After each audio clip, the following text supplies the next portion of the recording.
Hey everyone, it's Joe from Gadgetry Tech, and today's video is about the Corsair K70 Core. This is the newest keyboard from Corsair. It's actually one of the more affordable keyboards from Corsair with a launch price of only $100 MSRP. So the price is great. We're going to talk about how that compares to some others in this price range, how it sounds, how it performs, etc. Now this was sent to me for review. It won't affect what I say about it, but I always want to be full disclosure there. It was the only way I could get the review done in time for the launch date so I can give you my take on this particular keyboard. So let's talk about the basics. It's obviously, because it's a keyboard, it's going to work on PC and it does work on Mac, but this also works on Xbox and PS5. I tested it on both.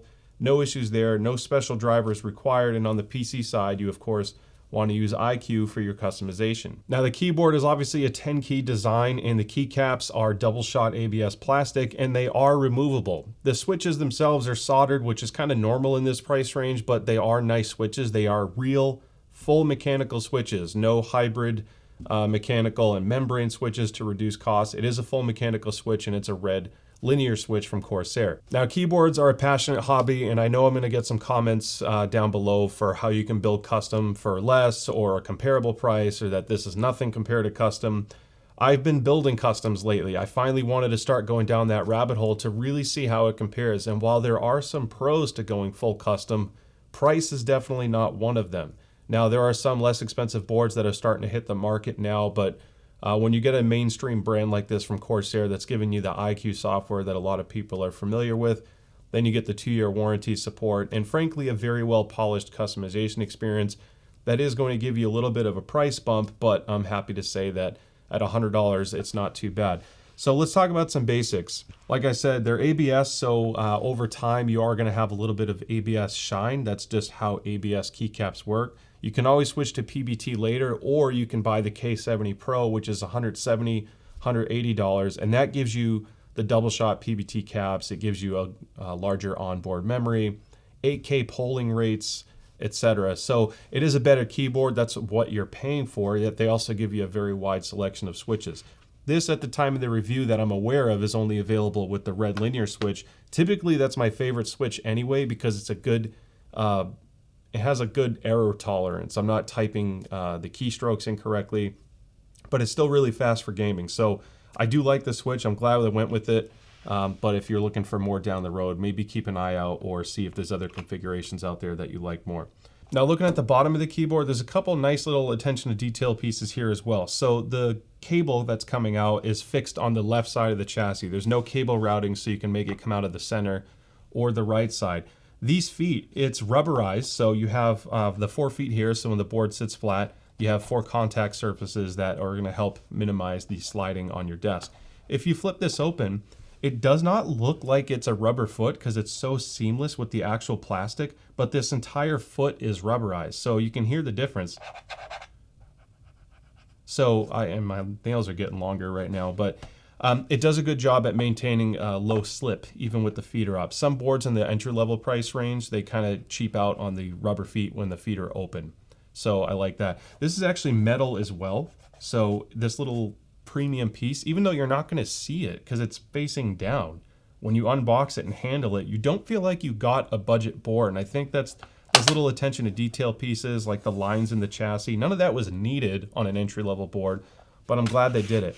So the USB cable, it's rubberized, it's black, it's not removable, but it's fairly long. You know, I think I have about 6 feet, 5 or 6 feet of length, so it should reach most desktop configurations. If you need a longer cable, just go with a USB extension cord. Now this is a USB 3 rated cable, which is good because that's going to require a little bit more power. So it's only a single USB port. Some keyboards require 2 USB connections in order to fully power the board and the RGB, but that's not the case with the K70 Core. Now one thing that is detachable is the palm rest, and it has a nice textured feel to it. Now this is kind of playing into the Corsair design philosophy lately. They've really kind of leaned in on this like tri-spoke design. Now, when you look at the new Corsair Virtuoso Pro that came out, the grill also has the same design, and you're seeing it on more Corsair products lately. So if you don't like the palm rest, it's no big deal. You can see how easy that is to remove, and when I slide it up against it, it just kind of mates up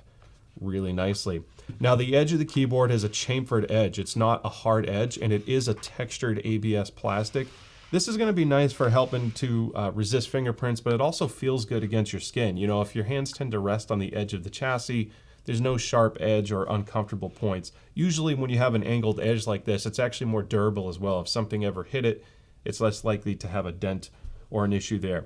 Now, as far as your caps lock and num lock status lights go, it puts everything in this top right corner. And at my angle, I can barely see the light. However, if I kick out the feet, which has a nice little thud to it, it's easy to see the angle. Now, this volume knob is also customizable. Now, normally, how I leave it is you have to press in for mute and then your volume up and down. Now, if you hold function and press F12, you can use this to adjust the keyboard brightness. Another mode will actually enable vertical or even horizontal scrolling, and you can configure this in the iCUE software if you want to use the knob for scrolling. If you use that a lot, maybe for like video editing or photo editing, for example, using your scroll wheel to move up and down or work with color wheels, assigning it to that actually gives you a little bit of extra flexibility that you may not have had in other keyboard variants. Corsair also gives you an adjustable action key, which by default is going to play pause music, but you can assign the key to basically anything. So if you want to launch a program or switch through your profiles, because this keyboard has onboard profiles up to 5, that gives you another convenient way to do that. Now, the onboard profiles include custom key assignments and lighting profiles. So this is really important. You want to use iCUE to customize the keyboard, whether it be a custom lighting effect or key mapping for macros, things like that. And then if you're using this on Xbox or PlayStation, for example, where iCUE isn't running, or frankly, you just don't want iCUE running on your machine because of the resource concerns, you can shut all that down and leverage the onboard memory to still retain, some form of customization. Now let's talk about performance. And I mentioned the K70 Pro having, more onboard memory and the PBT caps and all that. This is still built really well from a typing experience. For how a lot of people are going to use this keyboard, they addressed a lot of the top concerns. One of them being the aluminum top plate, and then they actually use EVA foam, 2 layers of it for the case and the PCB itself. So the end result is you actually have a really quiet keyboard. And when I say quiet, the switches are going to make noise. So let's do a quick typing test.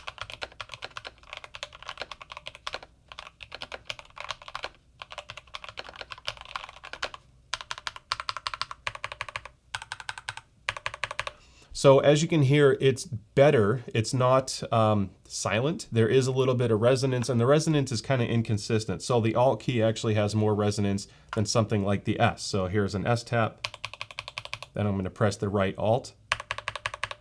So there's a tiny bit of resonance there, but it's not terrible. It's actually one of the quieter keyboards in this range, and the end result is it does feel really nice to type on.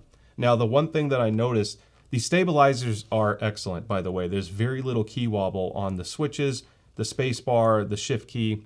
They're really well made. Now, the space bar pops off the stabilizer more easily than other keyboards I've had in this price range before. I think it's just my particular unit, because when you have an ABS mold, there's a little bit of a tension change.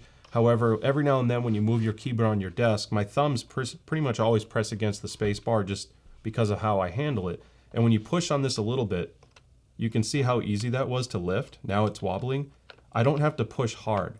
So that is easier on the left side than the right side. The right side has a lot more tension, and that's kind of normal. That's why I think this might be more limited to mine, but again, I don't want to hide any of my experience. Now, the keyboard itself supports full key rollover, or NKRO, with 100% anti-ghosting.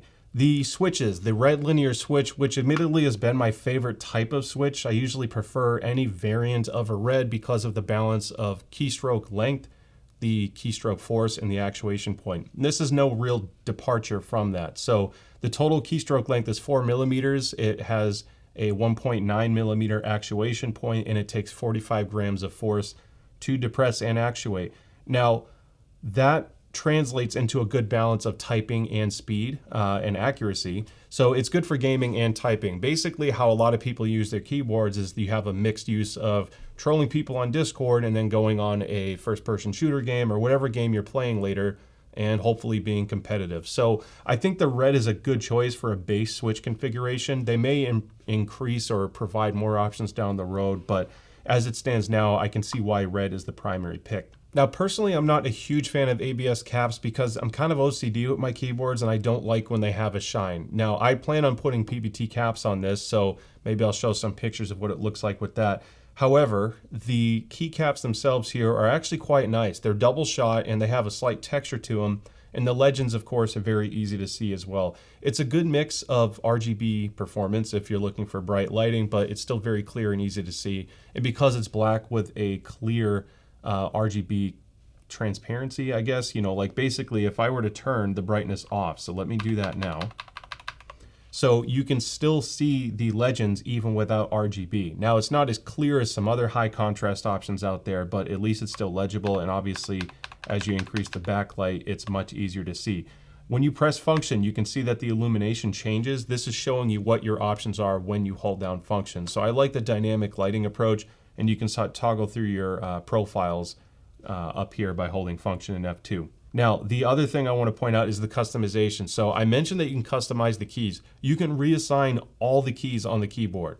I don't know of any particular ones you can't reassign aside from the function key itself. Maybe the Windows key, I can't recall off the top of my head, but it basically let me modify everything else.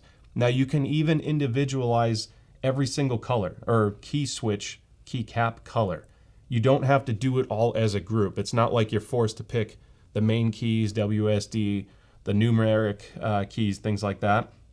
So you can really make it your own. Now, Corsair kind of recently introduced something called murals, which can tie everything into a single theme. I wish they expanded this and had more color options, but I do use one of the murals right now on my desktop because it ties into the Corsair mouse, keyboard, headset, if your headset has RGB from Corsair, and all of your fans, liquid cooling, etc. from Corsair as well. So if you don't want to use any of that, you can disable it, and naturally when it's not connected to a computer running iCUE, it's going to use the profile that you have saved, that lighting profile. So the lighting will change. When you first turn it on, it has its own light up sequence, and then it kind of changes to match your iCUE setting. All right, now I want to do a more extended typing test. Now I have the Corsair K70 Core, the Roccat Vulcan 2 mechanical, which is $150, but I have a reason for bringing this out, and then a Drunk Deer A75, which, yes, I know it's a very different keyboard and it has Hall effect switches and all that, but just to kind of give you a difference on how things can sound, because there's a great variance here. So let's start with the Corsair again.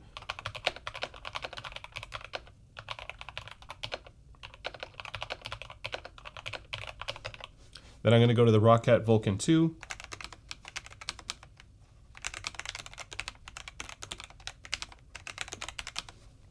Drunk Deer A75.